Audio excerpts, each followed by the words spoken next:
Jack, of course, you and I have been communicating nonstop ever since Trump became president.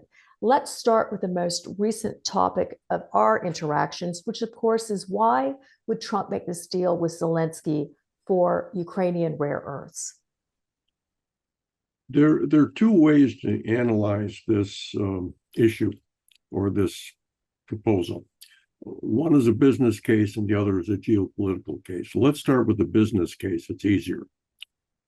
There's no point to developing rare earth sources in Ukraine because we don't know that in Ukraine's sovereign territory there are any rare earth resources. Now that resources defined as something we can get out of the ground and make money doing it. Okay, it's not a matter of can we find any rare earths at all in Ukraine. I'm sure we can find rare earths everywhere. It's not an issue. Ukraine does not have any rare earth themed deposits that I'm aware of or that anyone else I know is aware of. So it's just a waste of time to do that. Now, rare earths, of course, are almost always produced as byproducts of other mining. For example, the Chinese don't have any primary rare earth mines.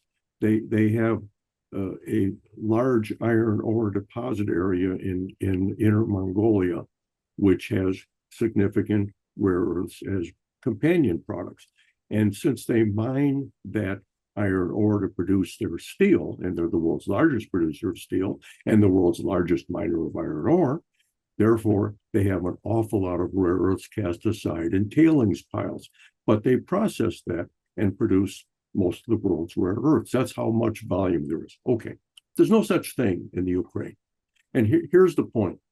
A business case means you're going to make a profit, a return on your investment in a reasonable time, a better return than you'd make investing in some secure asset, or at least what used to be called a secure asset, like a U.S. Treasury bond or gold bullion. Okay, there's no way that could be done in Ukraine. So there's no business in Ukraine. So I don't even want to talk about it. It's so ridiculous that it's not worth discussing. So what is the real issue? It's the geopolitical case. In other words, what I think Trump wants to do is make the entire world into a commercial operation, benefiting the United States, of course.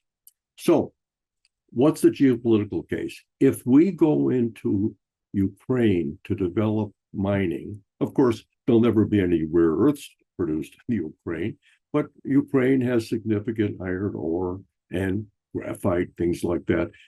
I don't want to talk about titanium because that's the last place on earth we need to worry about getting titanium. Okay, so we would then be involved up to our ears and other organs in Ukraine. And that, of course, would inhibit, let's say, our friends, the Russians, from ever invading again. There'd be Americans all over the place, American investment, etc. Now, here's something I want to point out that I saw today.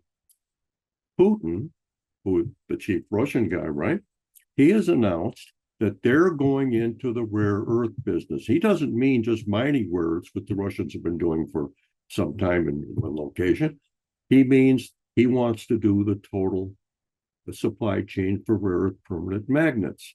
Now, Russia has been exporting what rare earths it produces to Western Europe. This will now stop. They've announced it'll stop, and they're going to develop their own rare earth permanent magnet industry, according to Putin. Here's the point. What does that say about what the U.S. should do in the Ukraine? Okay, well, if the Russians don't like competition, so I think Putin's making a point. And here's the point. He's saying, gee, why don't American companies come and invest in our country? Well, those of us who are a little older than most of you don't really think investing in Russia is a good idea ever. Okay? Because the Russians make the Chinese look like they are the most credible, honest guys. So we're not going to invest in Russia. We're not going to, if we invest in Ukraine, it's political. It has nothing to do with producing minerals that we need at a profit. Okay, there's no business case. The geopolitical case is iffy. So what the hell are they doing? I don't know. Let me get to my main point. Canada has more known rare earth deposits than all of Russia, all of Ukraine, all of Poland, and all the other East European countries. Okay? Canada could be developed immediately. If we go into Ukraine to develop rare earth mines, they'll still be being developed when your grandchildren are retiring. It's not going to happen. Okay, Australia has rare earth deposits. They're trying to develop them, but they have no market. So I don't know if they ever will. Canada has rare earth mines, and they have a market. The United States and Canada itself and Europe. Okay, so I'm coming back to. I realize that I'm not emphasizing Ukraine because I think that's silly.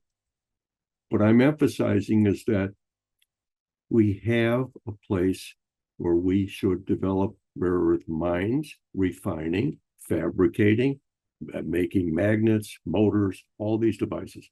It's called Canada. And if we want, we can joint venture between Canadian and American companies, as we've done in the past, and produce all the things we need. We have the world's largest primary rare earth mine in California, and we're talking about Ukraine and Greenland. This is silly.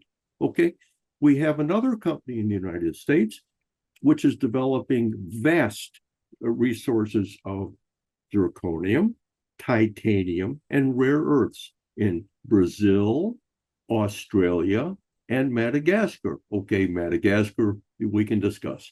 But Brazil and Australia, when this company is done, this American company, it will have the largest monazite production system in the world. And monazite is a much better ore for the rare earths than, for example, bastnasite, of which the United States has the largest primary mine in the world. So is anybody getting my message? The United States has plenty of resources.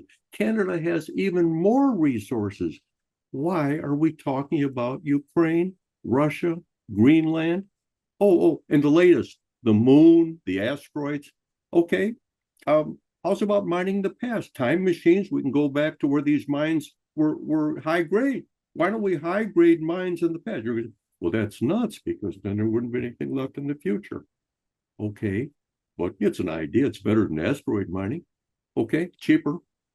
Look, I don't know what the U.S. government thinks it's up to, but I do know they do not understand the economics of critical minerals. They simply don't understand them. So they need some advice. I'm ready. Nobody's calling me. I hope that a number of you watching this might write your member of parliament or congressperson, and please ask them to pay attention to this website, because we know what we're talking about. Excuse me for being immodest. We know what we're talking about. See you next time.